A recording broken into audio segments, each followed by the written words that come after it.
Well, hello. Welcome back to Apple Cottage. This is Sandy, and I am Suburban Homesteader Wyoming / Arizona, because we are snowbirds this year. First time.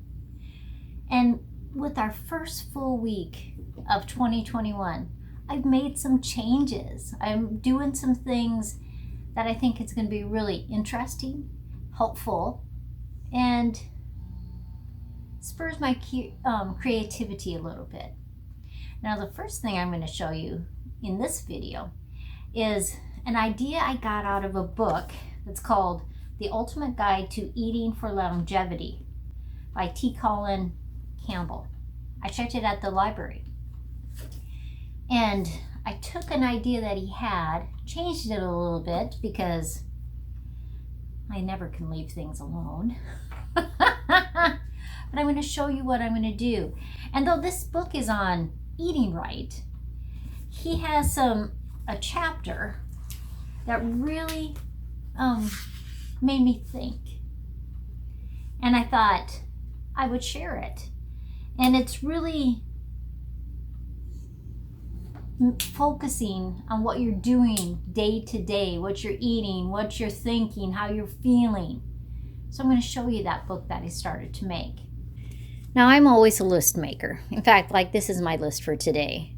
And these are my 5 cakes that I'm considering making this week. And on the community tab, I did a poll. So you can say which cake you would like me to make. Applesauce. This one is so fun. Sauerkraut surprise cake. Who would have thought you could put sauerkraut in a cake? Ambrosia, coconut, a citrus cake. So vote on that. It's on the community tab. But this is just my regular, every single day, I have a list. And in fact, some of the things I already checked off. Like, I made sun tea this morning. I started the laundry. I fed the dogs. I fed Joe. Things that I'm going to do every day. These are my videos for the week. And as I do them, I'm just going to cross them out.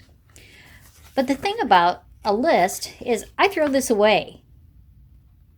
And the idea that I got from the book, he's using a spiral book. You're just writing things down. But I needed to be a little more creative. So I actually started this January 1st. And the idea of this book is you write down your activities, the food that you ate. Like, I'm going to write my videos, phone calls, emails. But then you write, like, your general feelings. Were you sluggish? Were you ready for the day?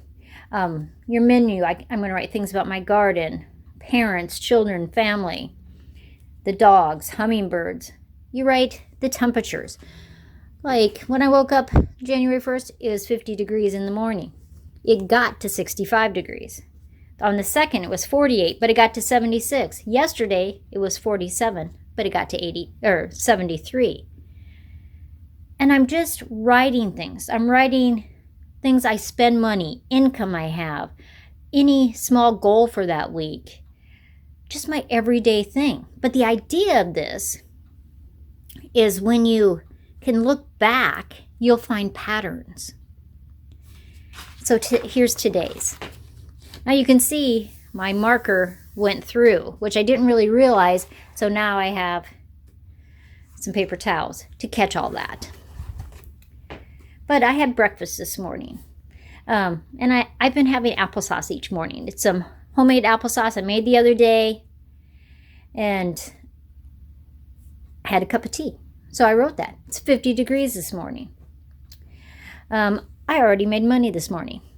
I had made some masks for some people around the area. And I made $20 today, 4 masks. I started the laundry. So I drew a little laundry thing. Because I wanted to be more creative. I didn't want things to just be plain. And so that way I can draw things. I can add stickers. This makes me more creative. This makes me have the potential to keep doing it each time. But the real idea of this is there's a lot of different aspects of it. But there are patterns in our lives.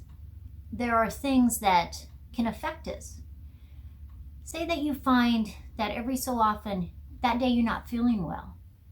But if you go back and you see 2 days ago you are eating that same item, that might be a problem to you, because maybe that's a something that you shouldn't eat, because there's patterns in our lives.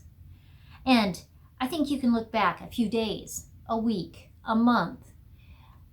Are you affected by the weather? When it's cloudy out, is it a day that you feel more sluggish? And when you're aware of things, I think it helps you to understand feelings, symptoms. And for me, what it's going to do is keep me on track. Because I love lists, but I need to be creative in my stuff, in my life, in my everyday things. And when I can have fun drawing all this stuff, adding, doodling, putting stickers on, that inspires me to do it every single day. I think I can be more objective on my everyday life. So is it for everybody? Probably not. But for me, this is a thing I'm going to do for 2021. This is one of my small goals. Because we've talked before, you should have some big goals for 2021 and you should have some small goals. But I think what will be most interesting is at the end of the year, I can go through this. But even before that, I think I'm going to go the month in review, and I'm going to see where I'm spending my money, where I'm getting my income from, how I'm feeling. And I can do a lot of that, my feelings, based on what I was eating, because it's amazing how what you put in affects what comes out. I hope you like, subscribe, share with the world. I hope you really set some goals for yourself, small ones and little ones. And this is just one way for me, because I'm very visual and I like to be creative. And so this helps me. I can use my markers, and I hope you find a niche that will help you so that you can watch your life. And unless we write that down or have some kind of video or something for us to review, I think we forget, and I think we don't realize the patterns that are really in our lives. I'll see you next time.